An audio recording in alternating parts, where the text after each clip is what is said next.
Goed 100 ondernemers zitten in het Ierstadion bij elkaar om van succesvolle ondernemers tips te krijgen hoe groei. NL Groeit is opzetter op de Kamer van Keephandel en het ministerie van Economische Zaken. Ja, en deze rekenachtig gedaan.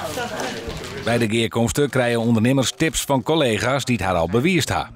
Spannend vanzelfs, dat je als ondernemer dan ook nog eens tips van de majesteit zelfs krijgen.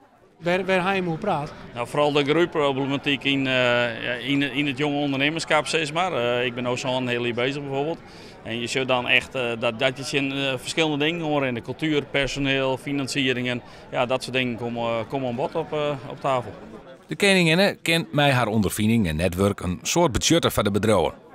Ik was ontzettend onder de indruk van haar kennis, maar ook van inderdaad de wil om zeg maar, Nederland een stap verder te krijgen. En dat ze daar inderdaad met de ondernemers over konden discussiëren en dat zij dat faciliteerde en daarin in prikkelde, vond ik buitengewoon prettig.